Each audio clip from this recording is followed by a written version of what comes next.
Well, over the course of this year, we're studying once a month the priesthood as it's described in the Bible. And one of the things that I hope that you've come to see and appreciate about the priesthood is that the priesthood was not something that God just invented for the Israelites when they needed a priesthood to work in the tabernacle or in the temple.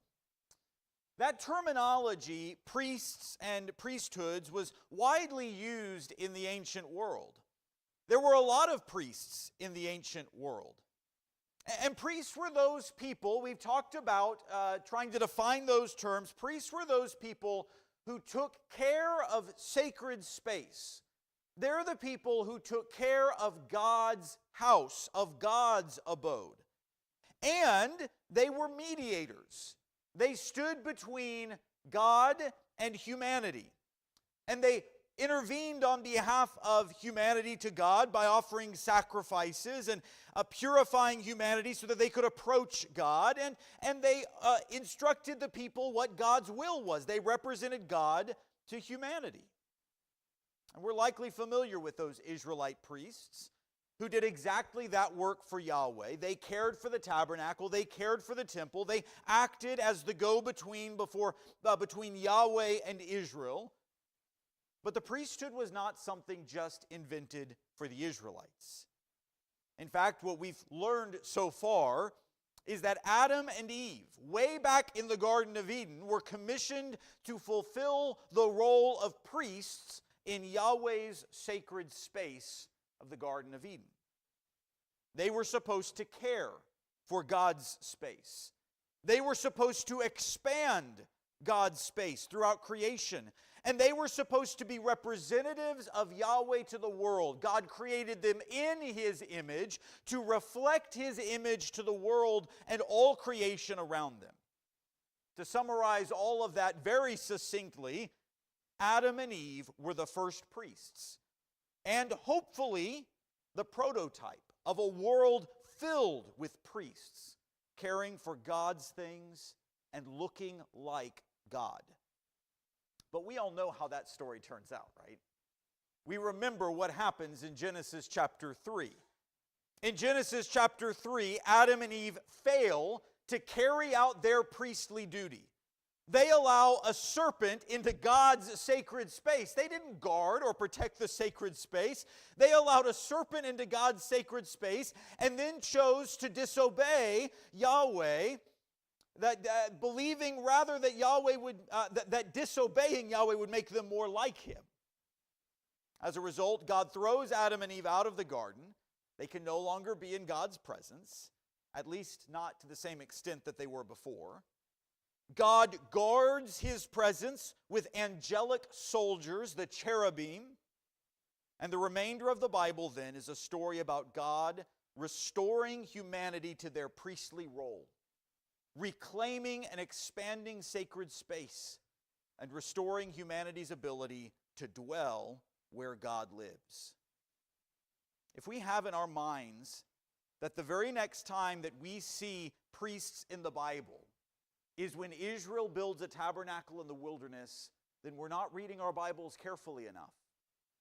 If we have in our minds that the next time we see priests are in the temple of Solomon, then we're not reading our Bibles carefully enough. Because when we look at our Bibles and read closely, what we find is that step by step, Yahweh works with humanity to reclaim His sacred space. In small incremental moments, Yahweh works with humanity to make them suitably holy so that they can dwell in His presence again. And that process begins as soon as Adam and Eve are thrown out of the Garden of Eden. When Adam and Eve leave the Garden of Eden, we often describe this era of history as the Patriarchal age. And we use that in distinction with like what's going to follow in the Mosaic age. And we typically use that expression to denote that God is going to reveal His will through the fathers of families, the fathers of tribes, the fathers of clans, the fathers of nations. God will reveal His will through these men. And that's true enough. But what I want to share with you today is that these patriarchs, when they're doing what God wants them to do, look a lot like priests in the things that they're doing. In fact, the very first story following Adam and Eve's rebellion is the story of their sons, Cain and Abel. Cain and Abel, the two sons of Adam and Eve who offered sacrifices like priests. This act on its own reminds us of the priestly activity in the tabernacle and temple. Cain and Abel out there making sacrifices, grain offerings, animal offerings, burnt offerings. But the story of Cain and Abel is just another story of humanity's failures to be the kind of priests that God wants them to be. It's not their success as priests of God, it's their human failures. Cain and Abel live outside of God's sacred space. They don't even live in the garden. They haven't reclaimed sacred space. They're not taking care of sacred space. Cain fails to offer an acceptable sacrifice to God, and Abel ends up dead. What has happened to the priesthood of God? But eventually, if we keep reading through our Bibles, we move past chapter 4 with Cain and Abel and their sacrifice. Eventually, we get to a man named Noah. And Noah is characterized differently than Cain and Abel. Noah is characterized by his righteousness in Genesis chapter 6. In fact, Noah is surrounded by a world that is full of constant sinful thoughts, and Noah alone stands out as somebody that looks different. He looks really odd and peculiar. And by the way, that in and of itself is a priestly thing. You know how odd it looked to be a priest in the wilderness, wearing all of those garments, being pure and holy, splattered with blood? You would have stood out like a sore thumb, and Noah did just that. He looked entirely different than the people around him. We tend to remember Noah's story, but there are a few details that show Noah doing the work of a priest. After the flood, Noah steps out of the ark. In Genesis chapter 9, Noah steps out of the ark on Mount Ararat. You may remember from previous lessons that mountains are frequently the locations of sacred space. Ezekiel called the Garden of Eden a mountain of God. And so Noah too, like Adam and Eve before him, steps out of the ark into a new kind of creation onto a mountain, Mount Ararat. And on that mountain, Noah builds an altar and makes sacrifices to God on behalf of creation. You can read about that in Genesis chapter 8, verses 20 through 22. And Noah plants a garden, a vineyard. Genesis chapter 9, verse 20 says, Noah is doing the work of a priest. He's doing exactly what Adam and Eve should have done. Creating sacred space, tending to a garden, worshiping God, mediating on behalf of creation. Noah is doing the work of a priest here. He's maintaining sacred space and representing humanity before Yahweh. And from this point on, the patriarchs begin fulfilling this sort of priestly function. They mediate between their families and Yahweh. And these patriarchs take small steps to expand Yahweh's sacred space on earth. Now, if you read the stories of the patriarchs carefully, you'll see several repeated ideas. And by the way, there's a lot of patriarchs we could talk about. I'm going to focus on the big three, right? Abraham, Isaac, and Jacob, the three main patriarchs that appear in the story of Genesis. But if you read their stories carefully, you'll start to see several repeated ideas or themes or concepts, things that happen to all three of these men. And I just want to run down these with you briefly so that you'll know what we're looking for. First, in many of these men's stories, God appears to them in a personal and tangible way. Just like God appeared to Adam and Eve in that very first sacred space, just as God walked in the garden with them, we're going to see instances in the lives of Abraham, Isaac, and Jacob, and perhaps other men as well, if we look carefully, where God appears to them tangibly. Second, the patriarchs often spend time on mountains. This becomes a theme. Just like Noah spent time on Mount Ararat, Just like Adam and Eve spent time in what Ezekiel called the mountain of the garden of God, so too these patriarchs, Abraham, Isaac, and Jacob, are going to find them spending lots of time on mountains. And one of the interesting things that they do on these mountains frequently is they'll pitch tents. They'll set up tents. Text will say they came to this mountain and they set up a tent. And I'll just go ahead and let you know right now that that word tent is the same word that will be used later in the book of Exodus to describe the tent that Moses sets up next to Mount Sinai, the tabernacle. It's the same word, just a tent. Third, the patriarchs build altars and sacrifice to Yahweh, just like Cain and Abel did after the Garden of Eden, and just like Noah did after the flood. I want to briefly show you some of these similarities in the lives of the patriarchs.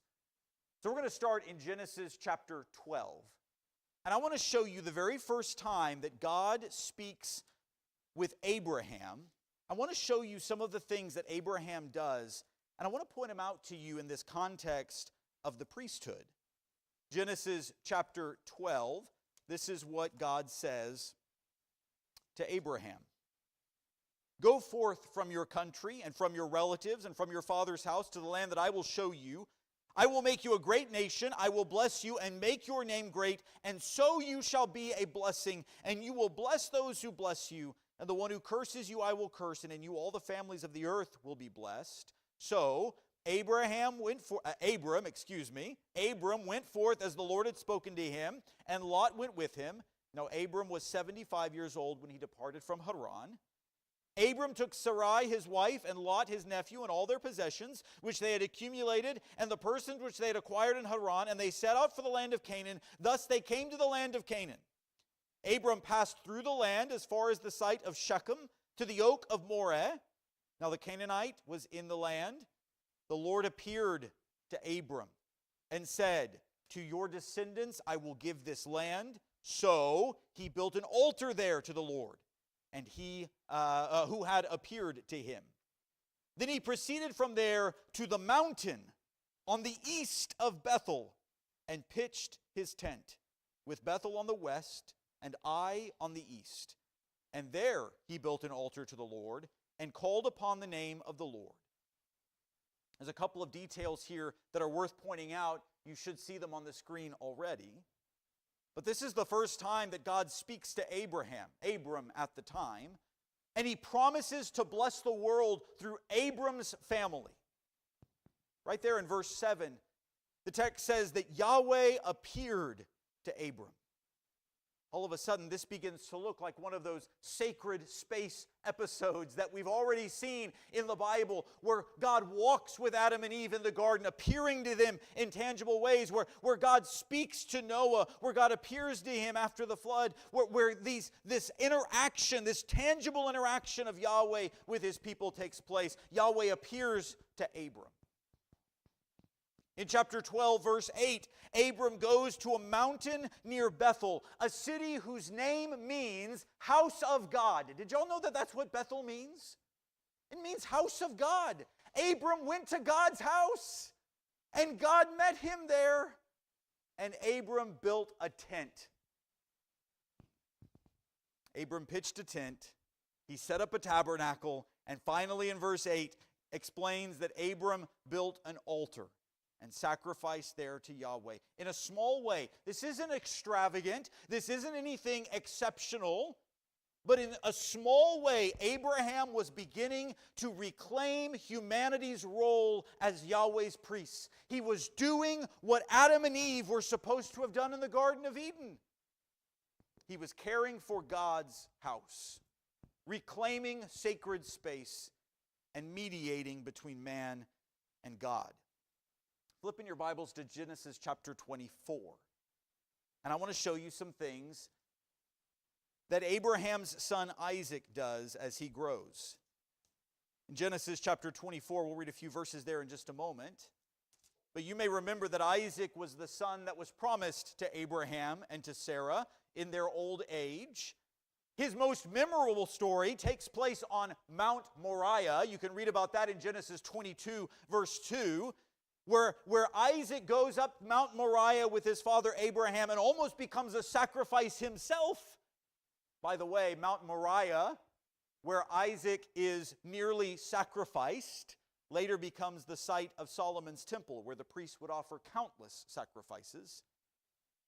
But in adulthood, Isaac too became a sort of priest, following in the footsteps of his father Abraham.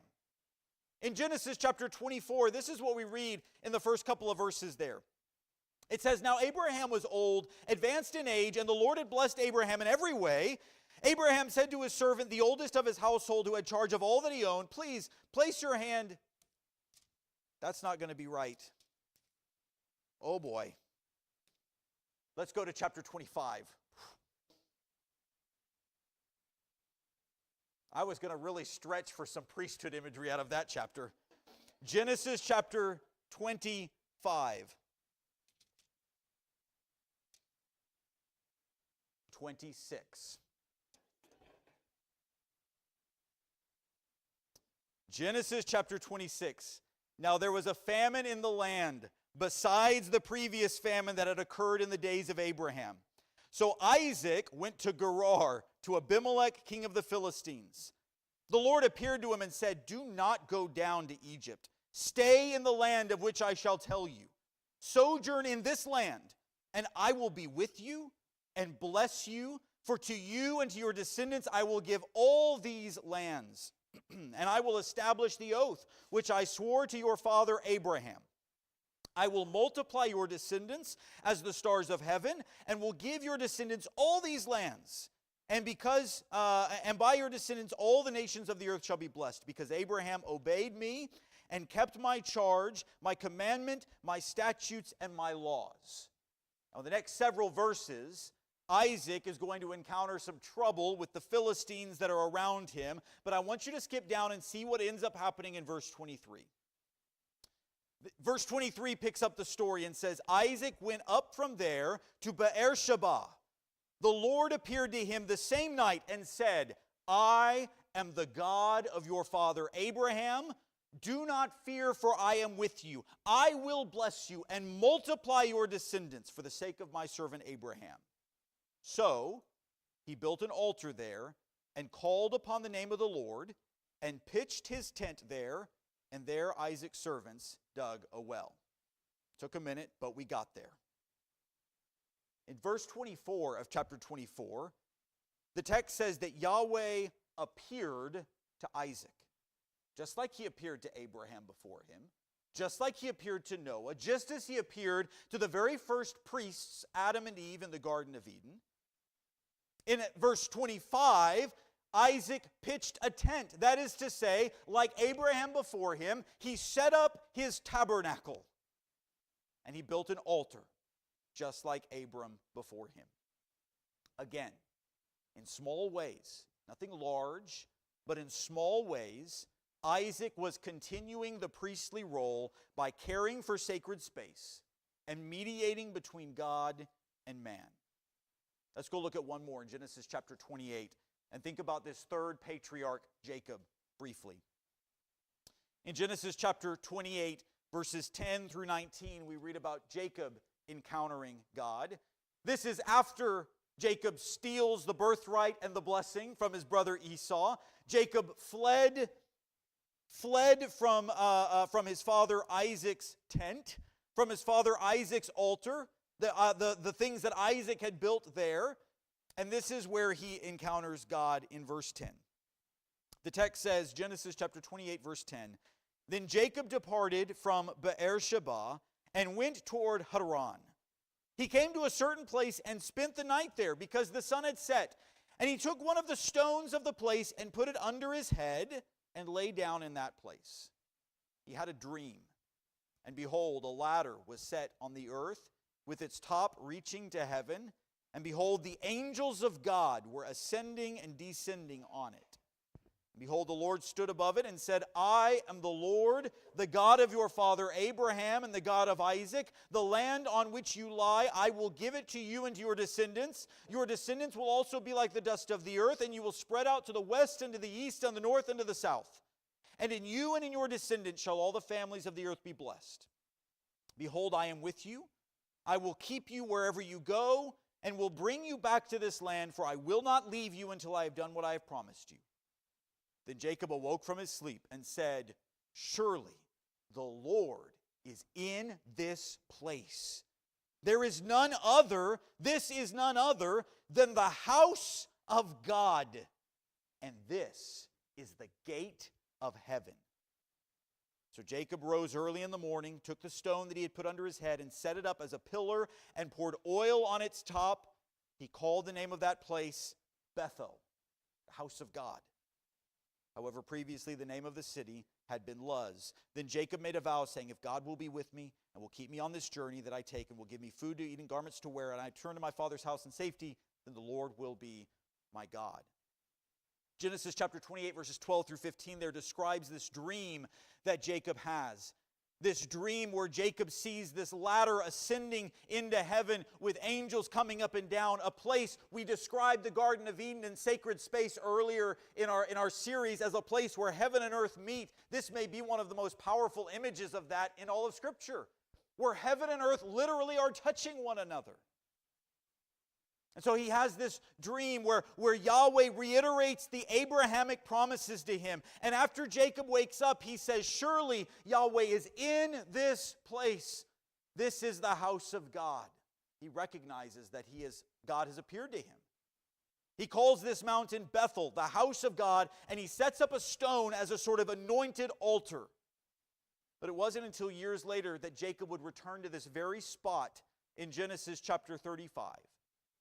And in Genesis chapter 35, years later, when Jacob was returning back to his home, he came to this spot, and the text says in Genesis 35 and verse 7 that here at Bethel, the house of God, he built an altar there, because there God had revealed himself to him. And so Jacob also continued the work as a priest of Yahweh, caring for sacred space and mediating between his family and Yahweh. We haven't even touched on ways that other men in this era act as priests of God. We haven't even talked about Joseph, who follows Jacob. Joseph, who became a ruler of Egypt, reflecting God's own rule. We haven't talked about Judah, who was a mediator between himself, his father, and Benjamin. We haven't talked about a guy like Job, who made sacrifices for his family and his friends, serving in the position as a priest of his family. We haven't yet mentioned guys like Jethro in this same period, who was a priest of Midian, or Melchizedek in Genesis, who has a role of a priest and a king. But what's the point of all this? Why is it significant for us to notice when patriarchs act as priests? I want to give you one suggestion for why this is important for us as we move forward in the Bible story of the priesthood. And then I want to try to offer a practical suggestion for us to think about in our own lives as it regards these priests. The story of Yahweh's priests is a progressive, continuous story. And I hope that you're beginning to see that priests don't just randomly pop into existence when God tells the Israelites that they need to set up a priesthood. It's not as if people just all of a sudden start caring about God's sacred space or caring about setting up a tent in God's house. It's not as if all of a sudden they just start caring about sacrifices in the wilderness between Egypt and Israel. That's not what the Bible story shows us. Yahweh has always had people doing the task of priests, even if they were not called priests formally. When Adam and Eve failed to be the kind of priests that God wanted them to be, it became clear that others were going to have to step up and fill that role. Someone was going to have to take care of and expand Yahweh's sacred space. And so men like Noah step up and build an altar on Mount Ararat, expanding God's sacred space a little bit more.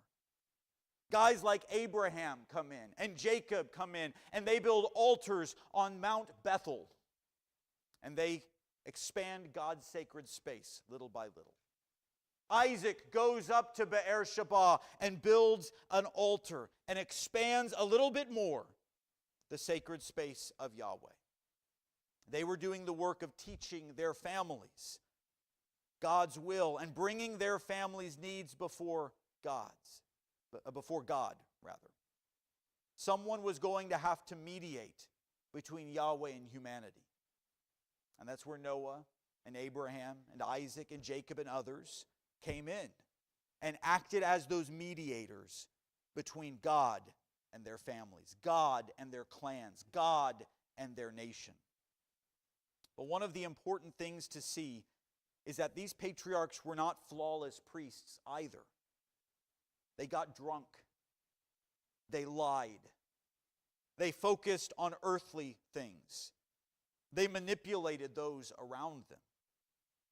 And so the story of Yahweh's priesthood is not over. It's far from over. We're still looking for a priest who can be the kind of priest that God wanted in the Garden of Eden. Who can represent God? Who can adequately care for God's space? And so the story of the priesthood is far from over. His sacred place still needs to be restored. His creation still needs their access to God be mediated. But this story is not just an academic exercise either. The story of Abraham, Isaac, and Jacob, and considering how they fulfill the role of priests, is not just something interesting. I find it very interesting. I hope you do too. But it's not just for our interest. And so let me just share this as a practical observation from these men's time as priests of Yahweh. Even today, the leadership of a father over his home should be a priestly kind of leadership. Being a leader in the home is not just about maintaining a house and making financial decisions. That kind of stewardship is important. But modern patriarchs, modern fathers, should be much more than that. And so I want you to consider the things that Abraham, Isaac, and Jacob do in their role as priests of Yahweh, and consider how that should apply in our homes today. Fathers, be leaders in the home. And being leaders in your home is about leading your family into the presence of God. Being a leader in your home is about helping your family enter sacred space. Paul would tell fathers in Ephesians chapter 6, verse 4, to bring your children up in the discipline and the instruction of the Lord. Fathers have an obligation to be mediators, to teach the will of God to their families. So the role of the father is to mediate, to stand between Yahweh and their families, to teach their families the will of God. But equally as much, the role of fathers today is to make their home God's home. I love the stories of Abraham, Isaac, and Jacob, where these men went and they met God, and wherever they met God, they said, "This is where my tent goes. My home is going to be in God's house." I'm going to call it that, Bethel. They make their home where God's home is. How much greater would our homes be? How much greater would our churches be, our communities be, if our fathers made their homes God's home? The patriarchs are another phase in this story of Yahweh's priests. God's desire has always been to work alongside His creation for His glory. That's been the plan since creation, that God would work with us and that we would work with God. But after Adam and Eve's failure, it became a slow process of these patriarchs acting as priests to restore God's space and to mediate God's will. But the story of Yahweh's priesthood is still just beginning. We have a lot of ground to tread in this story. Our next couple of lessons, if you like to look ahead to those kinds of things, are going to focus on specific people who served as priests of Yahweh during this era of the patriarchal priests, if we can call it that. We'll look at a guy named Melchizedek, whose status as a priest and a king is revisited throughout the Bible. And we're going to focus on Jethro, who was called a priest even though he didn't serve God's people as priest. He was priest of the Midianites. But for now, know that the priesthood didn't die with Adam and Eve. God has always required priests to live and work in his presence. And maybe it's time that we all began stepping up and acting like the priests of God that he expects us to be. Let's encourage one another towards that goal. If there's some way that we can encourage you towards that, we can encourage you to put your faith in Christ and be immersed in the waters of baptism, to have a relationship with the Lord, then we want to have an opportunity for you to make your life right with God in that way. If there's something that you need to do that we can help you with for your spiritual well-being, we'd love to pray with you, talk with you, encourage you, whatever it is we can do. Why don't you come and let us know how we can help as we stand and sing a song together.